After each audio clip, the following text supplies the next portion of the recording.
জয় মা দুর্গা, জয় মা দুর্গা, জয় মা দুর্গা। বন্ধুরা, শুরু হয়ে গেছে নবরাত্রি। এই 9 দিন ধরে মায়ের ভিন্ন ভিন্ন রূপের পুজো করা হয়, যাকে আমরা আমাদের বাঙালিদের প্রধান উৎসবও বলে থাকি। তাই এই সময় বন্ধুরা, আপনারা বাড়ির কন্যার হাতে এই সামান্য জিনিসটি কিন্তু অবশ্যই তুলে দিন। এতে বন্ধুরা, স্বয়ং মা মহামায়ার কৃপা আপনাদের বাড়িতে এসে পড়বে। তার সমস্ত রূপের কৃপা, সমস্ত দেব দেবীর কৃপা আপনাদের বাড়িতে আসবে। এমনকি বন্ধুরা, মা লক্ষ্মীর কৃপায় আপনাদের দুর্ভাগ্য তো কাটবেই এবং আপনাদের অর্থ ভাগ্য খুলে যাবে। এছাড়া ভগবান শ্রীকৃষ্ণ রাধা রানী কৃপাও আপনারা প্রাপ্ত করবেন, কারণ দেবী মহামায়া হচ্ছেন ভগবান শ্রীকৃষ্ণের বোন। এই মর্ত লোকের তিনি দুর্গতি নাশিনী, তিনি মা দুর্গা। তার সেবায় শিবের সেবা হয়। তাই এই সময় বন্ধুরা, এই 9 দিন ধরে দেবী মায়ের আরাধনা করলে যেমন ভগবান প্রসন্ন হয়ে যান, তেমনি বন্ধুরা এই সময় আবার ভগবানের পুজো আরাধনা করলে দেবী মা প্রসন্ন হন। এছাড়া মা আদি শক্তিরই আর একটি অংশ হচ্ছে নারী শক্তি। তাই এই সময় বন্ধুরা, আমাদের বাড়ির কন্যার হাতে, আমাদের মায়ের হাতে এই সামান্য জিনিসটি যদি এই সময় তুলে দেওয়া যায়, তো গ্যারান্টি বলছি বন্ধুরা, যে আপনাদের পরিবারে, আপনাদের জীবনে সুখ শান্তি আসবেই। আপনাদের আয় উন্নতি অবশ্যই বৃদ্ধি পাবে। তাই চলুন বন্ধুরা, এবার আমরা ভক্তি মনে শ্রবণ করি যে নবরাত্রি চলাকালীন মানে দুর্গা পুজোর মধ্যে আপনারা কি কি কার্য করবেন। তার আগে বন্ধুরা, ভিডিওটি একটি লাইক করে কমেন্টে আপনারা বলুন হর হর মহাদেব ও জয় শ্রীকৃষ্ণ। নাম্বার 1, বন্ধুরা, নবরাত্রি 9 দিন আপনারা পারলে ব্রহ্মচর্য পালন করবেন, কিন্তু ভুলও এই সময় আপনারা অবৈধ সম্পর্ক স্থাপন করবেন না। কারণ এই সময় বন্ধুরা, এই কার্যে আমাদের সৌভাগ্য নষ্ট হয়ে যায়। নাম্বার 2, তাড়াতাড়ি ঘুম থেকে উঠুন, বিশেষ করে ব্রহ্ম মুহূর্তে। এই সময় বন্ধুরা, ঘুম থেকে উঠে আপনারা স্নান করে বা হাত পা ধুয়ে পরিষ্কার জামা কাপড় পরে একটি প্রদীপ জ্বালিয়ে আপনারা একটি আসনে বসে দেবী মায়ের যে কোনো মন্ত্র বা নাম পাঠ যদি করা যায়, তো বন্ধুরা মানা হয় যে এর ফলে আমাদের মনোবাসনা তো পূর্ণ হয়ে যায় এবং সারা বছর আমাদের জীবনে পরম সৌভাগ্যে ভরে ওঠে। তাই এই সময় যদি বন্ধুরা আপনাদের ঘুম ভোর 3টে থেকে 5টার মধ্যে ভেঙে যায়, তো বন্ধুরা মা আপনাদের সংকেত দিচ্ছেন যে সৌভাগ্য আপনাদের দরজায় দাঁড়িয়ে। নাম্বার 3, বন্ধুরা, নবরাত্রি চলাকালীন গঙ্গা স্নান, দান পুণ্য, দরিদ্র সেবা, মাতা পিতার সেবা, কন্যা ভোজন এবং দুর্গা সপ্তশতী পাঠে মায়ের কৃপা সেই ব্যক্তির জীবনে এসে পড়ে। আর যেই ব্যক্তির জীবনে একবার মায়ের কৃপা এসে পড়ে, সেই ব্যক্তিকে কখনো আর জীবনে পিছনে ঘুরে দেখতেও হয় না। তাই বন্ধুরা, এই নবরাত্রি 9 দিন মায়ের 9 রূপের পুজো অর্চনা করা হয়, যেমন শৈলপুত্রী, ব্রহ্মচারিণী, চন্দ্রঘণ্টা, কুষ্মান্ডা, স্কন্ধ মাতা, কাত্যায়নী, কাল রাত্রি, মহাগৌরী এবং সিদ্ধিদাত্রী। তাই এই সময় বন্ধুরা, আপনারা সকালে ঘুম থেকে উঠে বা রাতে ঘুমোতে যাওয়ার আগে এই 9টি নাম যদি স্মরণ করতে পারেন, তো মায়ের কৃপা বন্ধুরা আপনাদের জীবনে অবশ্যই আসবে। তাই এই সময় বন্ধুরা, আপনারা যে কোনো দিন বাড়িতে যে কোনো মা দুর্গার ফটো বা মূর্তি যদি আপনাদের বাড়িতে থাকে, তাতে পুজো অর্চনা করার পর আপনাদের বাড়ির কোনো কন্যাকে একটি প্রদীপ জ্বালিয়ে মা দুর্গার এই 9টি নাম নেওয়ার পর আপনারা একটি নতুন বস্ত্র, কিছুটা আতপ চাল এবং আপনাদের সামর্থ্য অনুযায়ী আপনারা দক্ষিণা দেবেন। মানা হয় বন্ধুরা যে এই সময় এই দানকে মহাদান বলা হয়েছে।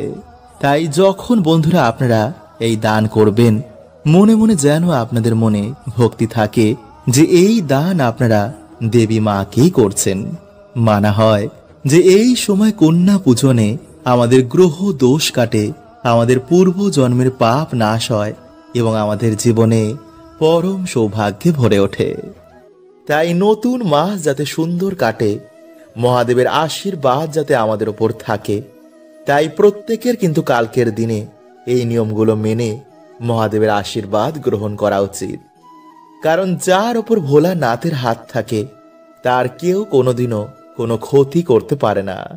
কারণ দেবতাদেরও যিনি দেব তিনি মহাদেব। তাই বন্ধুরা, নতুন বছরকে সুন্দর করতে, সকল বাধা বিঘ্নের নাশ করতে মাসের এই প্রথম সোমবারে আপনারা এইভাবে অবশ্যই পালন করুন।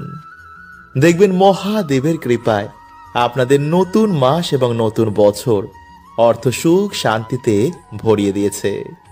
যেমন এই সোমবারে কি দান করলে মহাদেব সেই ব্যক্তির মনোবাসনা অবশ্যই পূর্ণ করেন এবং তাদের দুঃখ দারিদ্রতা মহাদেব হরণ করে নেন। এছাড়া সোমবার দিন কি খেতে নেই, কোন খাবার খেলে মহাদেব বিশেষ প্রসন্ন হন, জীবনে সৌভাগ্য আসে, এছাড়া সোমবারের কিছু বিশেষ টোটকা বন্ধুরা আপনাদের জানাবো, যা এই মাসের সোমবার যদি আপনারা করতে পারেন তো স্বয়ং মহাদেবের কৃপা এসে আপনাদের ওপর পড়বে। আর যার ওপর মহাদেবের হাত থাকে তার কে কি কখনো ক্ষতি করতে পারে? তাই অবশ্যই বন্ধুরা আপনারা ভিডিওটি পুরো দেখুন। বন্ধুরা, আপনারা কি জানেন যে ঈশ্বর সর্বদাই আমাদের আশেপাশে রয়েছেন? তিনি নানাভাবে আমাদের সাথে সম্পর্ক করেন, কিন্তু এত কিছু হওয়ার পরেও আমরা ঈশ্বরের অনুভূতি করতে পারি না।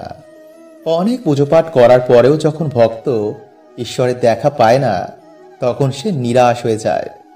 আর এর পিছনে সব থেকে বড় কারণ হলো যে আমাদের কিছু সূক্ষ্ম কথা ও সংকেতের ব্যাপারে কোনো বোধই নেই, যা আসলে ঈশ্বরের সংকেত হয়। এমন কোনো মানুষ নেই যে এখনো পর্যন্ত ঈশ্বরের কোনো সংকেত পাননি, কিন্তু সেই সংকেতগুলো না বোঝার ফলে আমাদের সম্পর্ক ঈশ্বরের সাথে হয় না।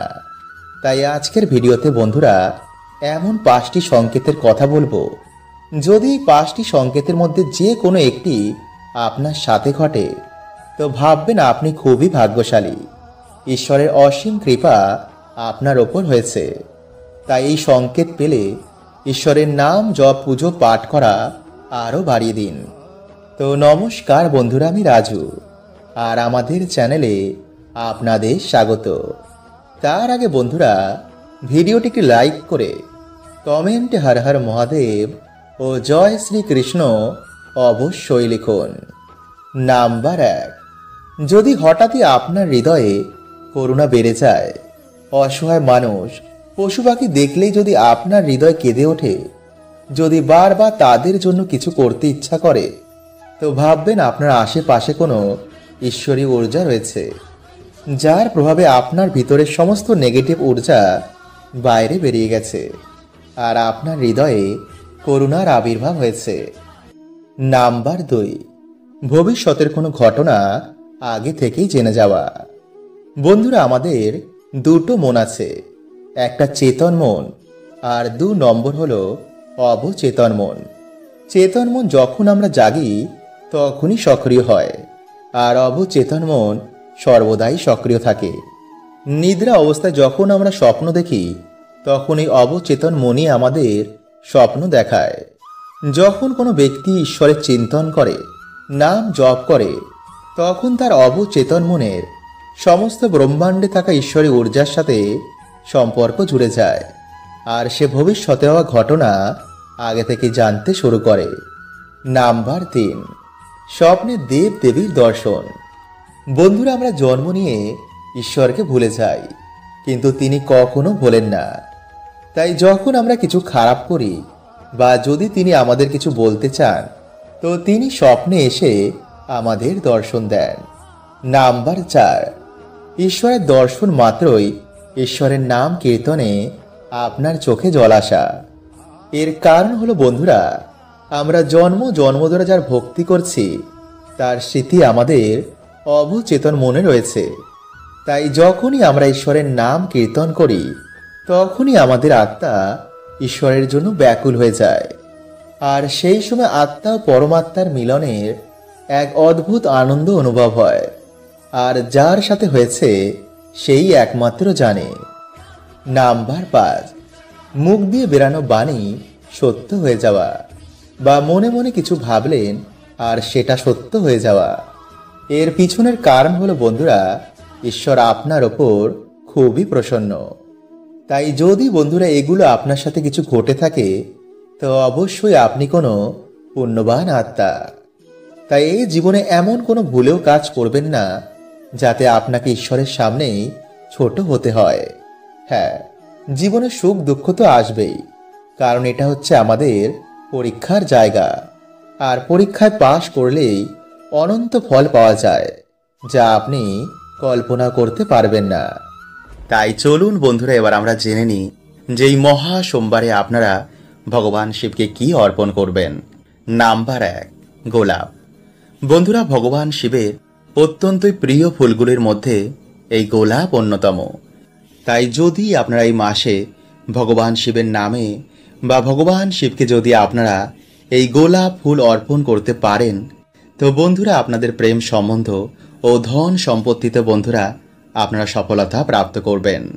এছাড়াও যদি বন্ধুরা আমরা এই মাসে শিবজিকে এই ফুল অর্পণ করতে পারি, তো বন্ধুরা আমরা সুস্থ শরীর ও অভিশাপ থেকেও এই মাসে মুক্তি পেয়ে যাই। নাম্বার 2, বেলফুল। বন্ধুরা, এই মাসে শিবজিকে বেল ফুল অর্পণ করলে যে মনোবাসনা আমাদের কিছুতেই পূর্ণ হচ্ছে না, তা ভগবান শিবের কৃপায় খুব তাড়াতাড়ি পূর্ণ হয়ে যায় এবং জীবন থেকে নানা রকমের বাধা বিপত্তির এতে নাশ হয়। নাম্বার 3, বন্ধুরা, যদি আপনাদের জীবনে বিভিন্ন রকমের বাধা বিপত্তি লেগেই রয়েছে, কোনো কাজেতে আপনারা সফলতা প্রাপ্ত করতে পারছেন না, তো বন্ধুরা এই মাসে যদি আপনারা শিবলিঙ্গে চামেলি ফুল অর্পণ করতে পারেন, তো বন্ধুরা এই সমস্যা থেকেও আপনারা এই মাসে বেরিয়ে আসবেন। নাম্বার 4, ধুতরা ফুল। বন্ধুরা, শিব পুরাণে অনুসার ধুতরা ফুল ও ধুতরা ফল ভগবান শিবের অত্যন্তই প্রিয়। তাই এই ফুল ও ফল ছাড়া ভগবান শিবের পুজো অসম্পূর্ণ। তাই যদি বন্ধুরা আপনারা এই দিন যে মনোবাসনা নিয়ে এগুলি শিবলিঙ্গে অর্পণ করবেন, তা ভগবান শিবের আশীর্বাদে তাড়াতাড়ি পূর্ণ হবে। তাই বন্ধুরা এই মাসকে মনোবাসনা পূর্ণের মাসও বলা হয়। নাম্বার 5, আকন্দ ফুল। বন্ধুরা, জ্যোতিষ শাস্ত্র অনুসার এই আকন্দ ফুল ভগবান শিবের খুবই প্রিয়। এছাড়াও নীলকণ্ঠ, পদ্ম ও নীলকমল ভগবান শিবের খুবই প্রিয়। কিন্তু বন্ধুরা আপনারা কেতকী ও কেওড়া ফুল শিবলিঙ্গে ভুলেও অর্পণ করবেন না। বন্ধুরা, এই পবিত্র মাসে আপনারা একবার হলো স্মরণ করুন ভগবান শিবের এই অচূক মন্ত্র, যাকে শিব গায়ত্রী মন্ত্র বলা হয়। এই মাসে বন্ধুরা ভগবানের এই অচূক মন্ত্র স্মরণ করলে মানুষের গ্রহ দোষ, অর্থ কষ্ট, কাল সর্প দোষ, এমন নানা রকম বাধা বিপত্তি মহাদেব নিমিষেই নাশ করে দেন। তাই আজকের এই ভিডিওতে বন্ধুরা আপনাদের জানাবো যে মহা গায়ত্রী মন্ত্র আপনারা কিভাবে জপ করলে এই মাসের মধ্যেই বন্ধুরা আপনারা উপকার পাবেনই পাবেন। তাই ভিডিওটি বন্ধুরা আপনারা কিন্তু পুরো দেখতে ভুলবেন না এবং ভিডিওটি একটি লাইক করে কমেন্টে আপনারা বলুন হর হর মহাদেব ও জয় শ্রীকৃষ্ণ। বন্ধুরা, আমাদের এই ব্রহ্মাণ্ডকে ত্রিদেব চালনা করছেন। ভগবান বিষ্ণু এই ব্রহ্মাণ্ডের পালনকর্তা, ভগবান ব্রহ্মদেব এই ব্রহ্মাণ্ডের সৃষ্টিকর্তা, আর মহাদেব এই সৃষ্টির ধ্বংসকর্তা। তাই তাকে মহাকাল বলা হয়। সমস্ত দেবতা, দানব এবং পশু পাখিও মহাদেবের ভক্ত, কারণ তিনি কখনো কারোর ওপর ভেদভাব করেন না। তাই তাকে ভোলানাথ বলা হয়। প্রভু এতটাই ভোলা যে সামান্য জল ও বেলপত্র দিয়ে যদি আমাদের মনোবাসনা বলে ভগবানের অভিষেক করি, তো মহাদেব তা পূর্ণ করে দেন। মানা হয় যে বাবার নামে যদি কোনো ব্যক্তি 16 সোমবার ব্রত রাখে, তো সেই ব্যক্তির মনোবাসনা অবশ্যই পূর্ণ হয়ে যায়। বড় বড় বাধা, বড় বড় দুর্ভাগ্য বাবা নিমিষেই নাশ করে দেন। কিন্তু যারা বন্ধুরা আপনারা এই 16 সোমবার ব্রত রাখতে পারছেন না, তারা এই মাসে অবশ্যই কিন্তু একদিন হলো একটি বার ব্রত রাখুন। এতে নিজেরাই বন্ধুরা আপনারা দেখবেন যে কি চমৎকারটা আপনাদের সাথে ঘটছে। সারা বছর আপনারা কেমন সৌভাগ্যে কাটাচ্ছেন। তাই যেই দিন বন্ধুরা আপনারা এই ব্রত রাখছেন, সেই দিন অবশ্যই কিন্তু আপনারা ব্রহ্ম মুহূর্তেই ঘুম থেকে উঠুন। এরপর স্নান করে আপনারা পরিষ্কার জামা কাপড় পরে পুজো ঘর বা নিরিবিলি কোনো জায়গায় গিয়ে আপনারা ভগবানের ধ্যান করুন এবং সংকল্প নিন যেই ব্রত চলাকালীন আপনারা ব্রহ্মচর্যের পালন করবেন।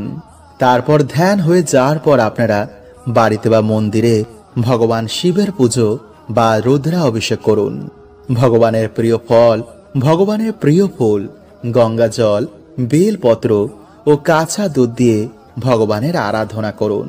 এরপর এই দিনে আপনারা যে কোনো ধরনের সাদা জিনিস বা সাদা বস্ত্র কোনো গরিব দুঃখীকে আপনারা দান করুন।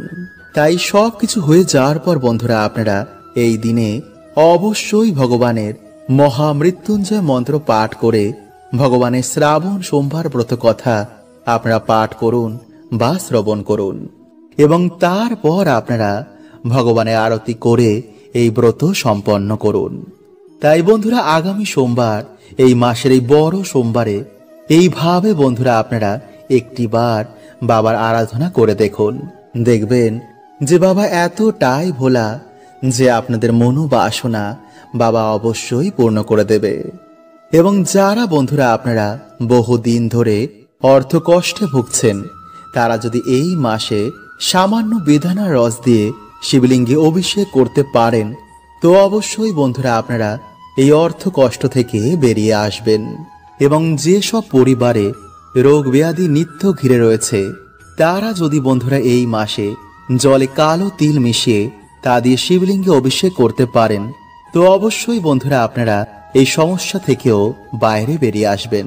কিন্তু এই দিনে বন্ধুরা আপনারা কোনো রকমের কিছু তামসিক খাবার খাবেন না। আর এই মাসে আপনারা সকালে ঘুম থেকে উঠেই যে মন্ত্রটি আপনারা স্মরণ করবেন তা হচ্ছে ভগবান শিবের গায়ত্রী মন্ত্র। এছাড়া স্নান করেও আপনারা সন্ধেবেলাতেও আপনারা এই মন্ত্রটি জপ করতে পারেন।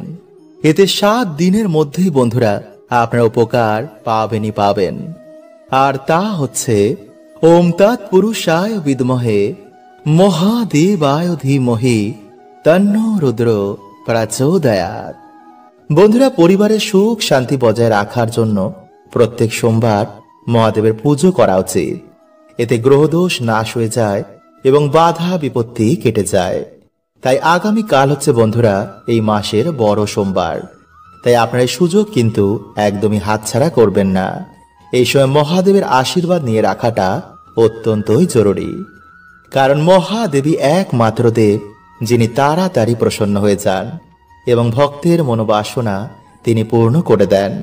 তাই এর জন্যই মহাদেবকে ভোলানাথও বলা হয়।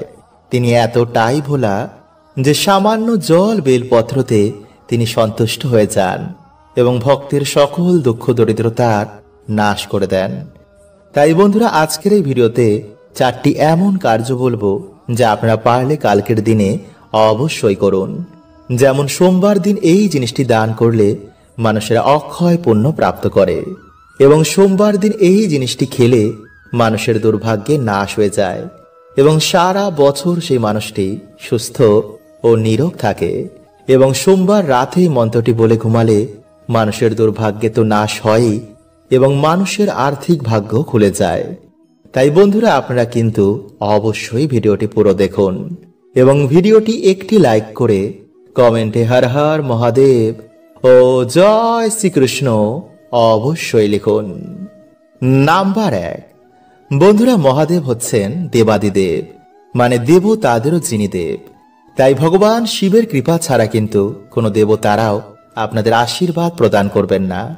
তাই এই মহা সোমবারে আপনারা বাবার পুজো ভক্তি ভরে দিন। বেলপত্র আপনারা অবশ্যই দিন।